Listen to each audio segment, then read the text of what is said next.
Hey everyone, it is me again, and today we are diving deep into my history with silver, a journey that has been, shall we say, a roller coaster of emotions and more often than not. Expensive lessons when I first stumbled into the world of investing in my early 20s. I was a prime target for every get-rich-quick scheme involving precious metals. Silver, with its lower price point compared to gold, felt more accessible, more like something I could actually play with. I saw it as a ticket to fast cash, another speculative toy in my misguided quest for instant wealth. I was completely ignorant about its true value, its industrial demand, or its historical role as money. My approach was haphazard, driven by online forums, breathless predictions, and a constant fear of missing out. I thought I was participating in the market, but in reality, I was just gambling, throwing my hard-earned savings at something I barely understood. I remember distinctly going all in on silver at one point, convinced it was about to moon. As the internet gurus would say, I liquidated other small holdings, stretched my budget, and bought what I thought was a significant amount, of course almost immediately after my purchase. The price stagnated, then slowly began to decline. I watched in agony as my supposed fortune dwindled, paralyzed by indecision. Should I cut my losses? Should I double down? My emotions were a chaotic mess, a cycle of desperate hope and crushing disappointment.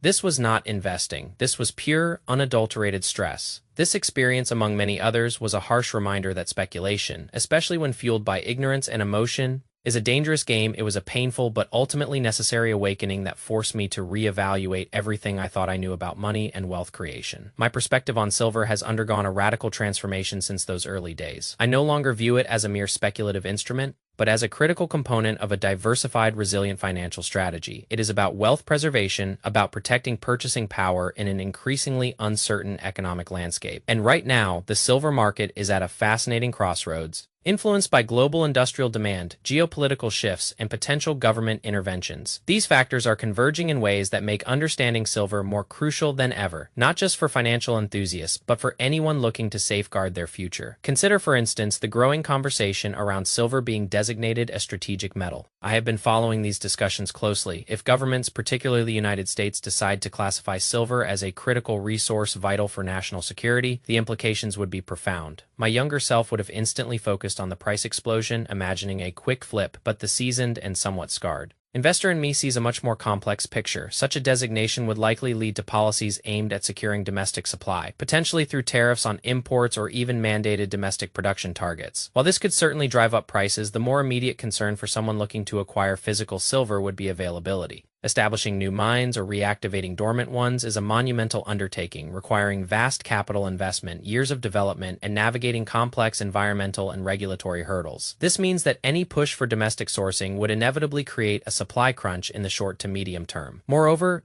if the government were to initiate a strategic silver stockpile reminiscent of historical reserves, it would instantly become an enormous player in the market. Imagine the U.S. government with its virtually unlimited financial resources entering the silver market as a buyer. This would create an almost insatiable demand that current supply chains, already stressed by increasing industrial use, would struggle to meet. For individual stackers like me, this scenario could mean a significant challenge in acquiring physical silver. It is not just about a higher price tag. It is about whether the metal is even physically obtainable at local dealers or through online channels. The increased competition from a government entity would fundamentally alter market dynamics, potentially leading to widespread shortages for the retail buyer. This brings me to a particularly interesting observation I have made, one that highlights the current anomalies in the silver market for a long time. Collectible silver coins such as Morgan and Peace dollars always commanded a premium over their melt value. Even constitutional silver, which is simply U.S. coinage minted before 1965, always sold for more than its intrinsic silver content. This premium reflected both its historical value and its convenient, recognizable form of physical silver. However, recently I have noticed and spoken with dealers who confirm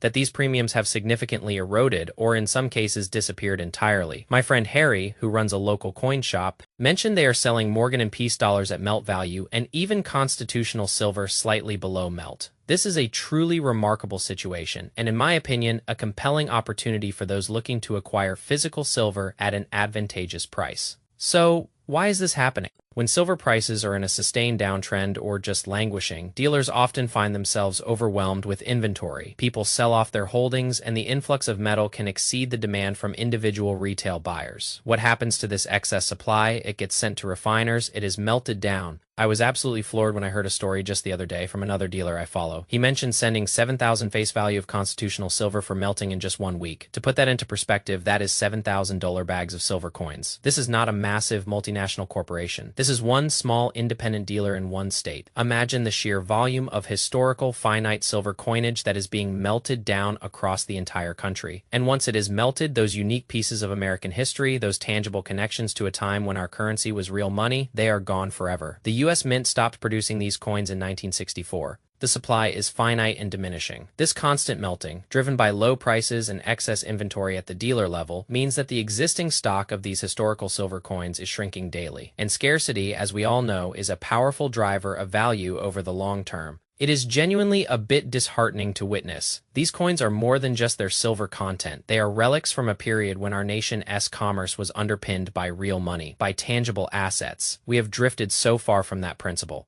While I do not foresee a day in the immediate future when these coins become impossible to find, I do believe that their availability will become increasingly constrained with each passing year, and as their scarcity grows, it is highly probable that the premiums that have currently shrunk or vanished will not only return but will likely surpass previous levels. Therefore, acquiring these historical pieces at or near melt value today could prove to be a remarkably astute long-term investment. Revisiting the potential government actions, the looming date of the 13th of July is particularly significant. This is the deadline for recommendations to be presented to the President regarding critical minerals, with discussions explicitly mentioning price floors and tariffs for imports like silver. My cautious, experienced self sees this as a potential game changer. If silver is indeed declared a strategic metal and tariffs are imposed, it would effectively make imported silver significantly more expensive. This would force American industries, which are massive consumers of silver in everything from solar panels and electric vehicles to advanced electronics and defense systems, to source the metal domestically, as Harry rightly pointed out. While the U.S. possesses substantial silver reserves,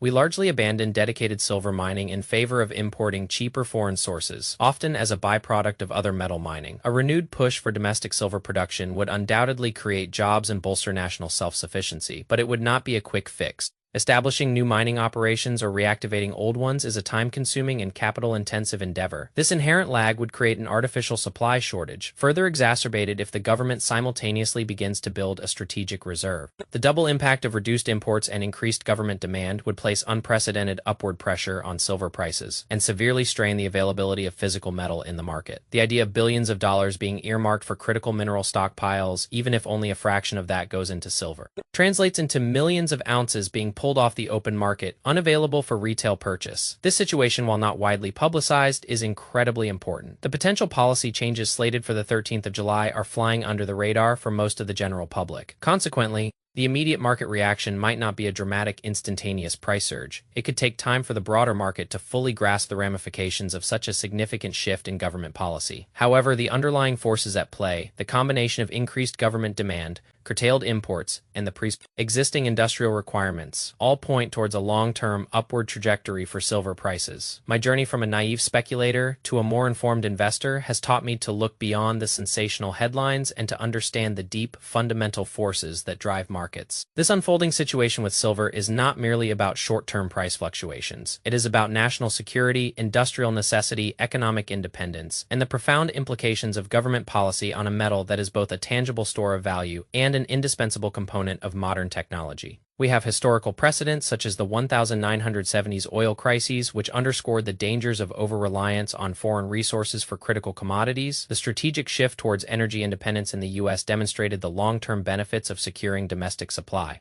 The same logic applies to silver today, perhaps even more so, given its ubiquitous role in our increasingly technological world. Therefore, while I hesitate to make any definitive predictions about an immediate price explosion, I firmly believe that the confluence of factors at play is creating an environment ripe for substantial long-term appreciation in silver. The continuous melting of existing physical stock, the potential for significant government demand, and the imposition of import restrictions collectively point towards a future where silver becomes increasingly scarce and consequently more valuable. For someone like me who has navigated the painful terrain of speculative blunders, this understanding is not about chasing the next quick profit. It is about recognizing the intrinsic value of silver, its proven role as a hedge against currency debasement, and its growing importance as a strategic asset in a world characterized by accelerating change and persistent uncertainty. I will be meticulously tracking the developments around the 13th of July, and I urge you to consider doing the same. It is yet another powerful reminder that a thorough understanding of macroeconomic trends and governmental policy is infinitely more valuable than chasing fleeting market fads. And should these potential policies materialize, you can be sure we will be discussing them in detail. Thank you for joining me on this reflection.